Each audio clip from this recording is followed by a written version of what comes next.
Good morning dear students. आप सभी का स्वागत है इस ऑनलाइन क्लासेस में। मैं Chandrashekhar Roy, assistant professor, Kashi Sahu college Saraikela, department of history, Kolhan university. प्यारे विद्यार्थी जी, आज हम यूजी सेमेस्टर 6 के लिए पेपर नंबर 14 का चर्चा करने वाले हैं। और 14 जो पेपर है, चूँकि वो जो पेपर है वो आज़ादी के बाद भारत से रिलेटेड टॉपिक है, उसमें आज हम न्यू इकोनॉमिक पॉलिसी, भारत के न्यू इकोनॉमिक पॉलिसी जो 1991 में लाया गया था, उसका क्या इम्पोर्टेंस हुआ भारतीय अर्थव्यवस्था के ग्रोथ में, क्या उसमें प्रावधान थे, उसके विषय में आज हम चर्चा करने का प्रयास करेंगे। प्यारे विद्यार्थी जी, आपको पता है कि यह वो एक महत्वपूर्ण डेट था जिसमें कई तरह के परिवर्तन भारत में देखे जा सकते हैं। एक तरह से कह सकते हैं बाउंड्री, यानी टाइम पीरियड का एक महत्वपूर्ण वो डेट है जिसको आधार बना करके हम भारतीय अर्थव्यवस्था के विकास का आकलन कर सकते हैं। तो आज हम लोग देखेंगे कि नई आर्थिक नीति 1991 में क्या प्रावधान थे और इसका क्या प्रभाव हुआ। भारतीय अर्थव्यवस्था का सार्वजनिक क्षेत्र के प्रभुत्व वाली समाजवादी अर्थव्यवस्था में खुले बाजार वाली उदारवादी अर्थव्यवस्था के रूप में विकास एक धीमी प्रक्रिया के तहत हुआ, बहुत धीमी प्रक्रिया के तहत विकास हुआ। खाड़ी युद्ध, सोवियत संघ के पतन एवं केंद्र में अस्थिर सरकारों और 1990 के दशक के आरंभ में भुगतान संतुलन मुद्दे से संबंधी आर्थिक संकट जैसी असाधारण परिस्थितियों के संयोग ने इस परिवर्तित परिदृश्य में भारत के लिए अनुक्रिया करना अनिवार्य बना दिया। यानी उस पीरियड में ऐसी कुछ महत्वपूर्ण घटनाएं घट रहे थे जिसका भी प्रभाव भारत के इकोनॉमी पर पड़ रहा था, जैसे सोवियत संघ का पतन, भुगतान संतुलन में अंतर। इस तरह से खाड़ी युद्ध का संकट, उसके बाद केंद्र में अस्थिर सरकार, ऐसे बहुत सारे रीजन थे जिन्होंने इस नई आर्थिक नीति को लाने में एक नया आधार प्रदान किया। 1980 के दशक में भारतीय अर्थव्यवस्था के अकुशल प्रबंधन के कारण आर्थिक संकट की उत्पन्न हुई। यानी 1980 के दशक में भारतीय अर्थव्यवस्था के अकुशल, यानी सही ढंग से उसकी प्रबंधन नहीं किया गया, जिसके वजह से आर्थिक संकट उत्पन्न हुई। 1980 के दशक के अंत में सरकारी व्यय और प्राप्त राजस्व में अंतर इतना अधिक था कि यह असाधारण स्तर तक पहुंच गया। मुद्रास्फीति में तेजी से वृद्धि हो रही थी तथा निर्यात के मुकाबले आयात में इतनी वृद्धि हुई कि विदेशी मुद्रा भंडार गिरकर ऐसे स्तर तक पहुंच गया कि यह 2 सप्ताह से अधिक समय तक आयात के लिए पर्याप्त नहीं था। अंतर्राष्ट्रीय ऋणदाताओं के ब्याज का भुगतान करने के लिए भी पर्याप्त विदेशी मुद्रा भंडार उपलब्ध नहीं था। यानी प्यारे विद्यार्थी जी, आप समझ लीजिए कि हमारी राजकोष खाली हो गया था। बताइए, इतनी बड़ी अर्थव्यवस्था खाली राजकोष में चलेगी कैसे? गैप हो रहा है आय और व्यय, यानी जितना हमको आय हो रहा है उससे कई गुना व्यय हो रहा है, तो इसका भरपाई कैसे होगा? यही प्रश्न था, और इस प्रश्न का जवाब ढूंढना इतना आसान भी नहीं था।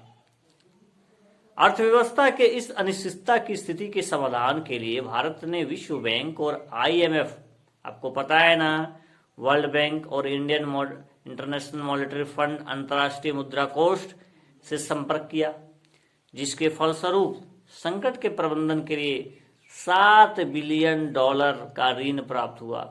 इसके बदले में ये संस्थान चाहते थे कि भारत अनेक क्षेत्रों पर आरोपित प्रतिबंधों को हटाकर अपनी अर्थव्यवस्था को खुला करे। प्यारे विद्यार्थी जी, देखिए, जब भारत स्वतंत्र हुआ तो भारत चाहता था कि भाई हम अब द्वार थोड़ा बंद करके रखें, खोले नहीं, क्योंकि वो देख चुका था कि स्वतंत्रता कैसे आई, कैसे बाहर के लोग शोषण किए। तो बहुत तरह का प्रावधान ये लगा दिया था विदेशी व्यापार के करने के लिए। यहाँ इन्वेस्टमेंट यदि कोई कंपनी करती थी तो उसको बहुत सारे प्रोसेस से गुजरना पड़ता था, यानी हमारा दरवाजा बंद था। तो वर्ल्ड बैंक और IMF ने भारत को सलाह दिया कि भाई, जो तुमने दरवाजा को बंद कर रखा है उसको खोलो, तब इन्वेस्टमेंट होगा, तब तुम्हारा इनकम होगा। ठीक है, कई क्षेत्रों में सरकार की भूमिका कम किया जाए और व्यापार प्रतिबंधों को हटा दिया जाए। इन शर्तों को स्वीकार करने के अतिरिक्त भारत के पास कोई अन्य विकल्प उपलब्ध नहीं था। ऐसे में एक नई आर्थिक नीति की घोषणा की गई,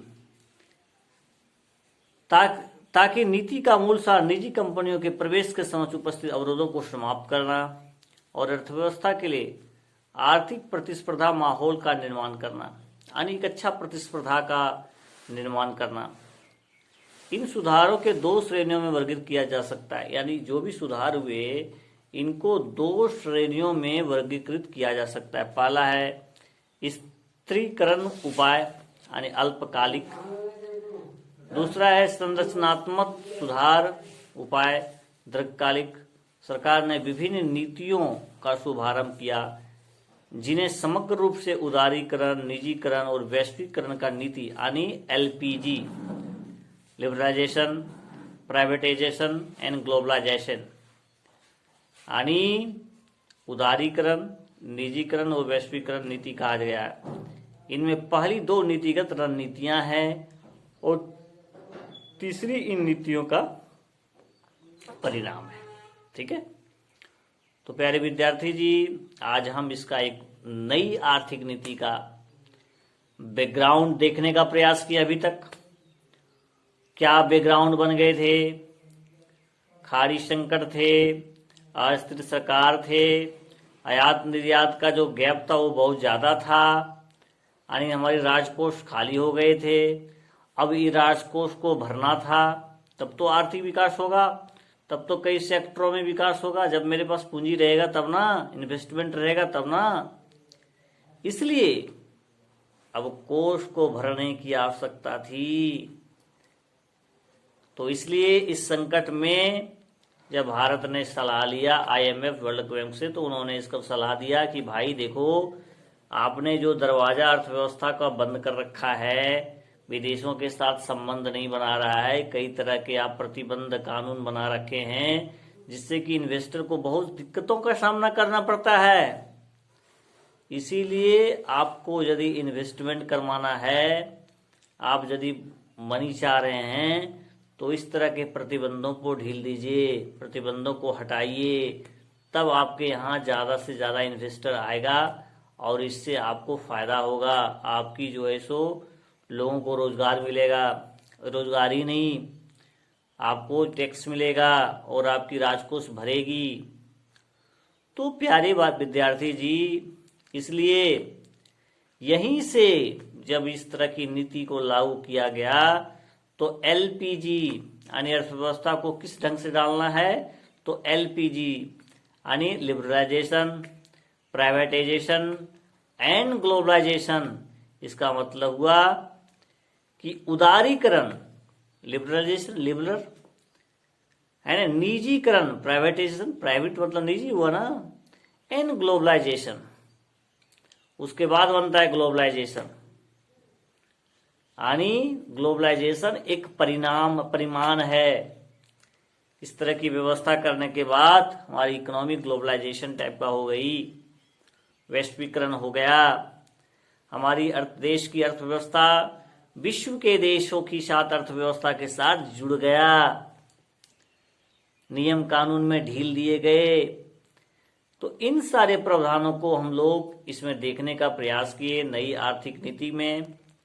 अगला जो हम लोग क्लास होगा, अगला जो इस टॉपिक पर वीडियो बनेगी, तो उसमें हम लोग उदारीकरण, निजीकरण और वैश्वीकरण के बारे में चर्चा करने का प्रयास करेंगे, ताकि आपको जो भी पढ़ाया जाए, जो भी समझाया जाए, जो भी लिखाया जाए, आपके अंदर वो कॉन्सेप्ट होना चाहिए, वो रुचि जगनी चाहिए कि इस टॉपिक से अब हमको किसी तरह का कोई दिक्कत नहीं है, कोई समस्या नहीं है। इसलिए आप इसको ध्यान से पढ़ें, ध्यान से सीखें, किताबों का सहारा लें, ऑनलाइन क्लास को देखें। तो आज के लिए बस इतना। आप सभी को बहुत बहुत धन्यवाद।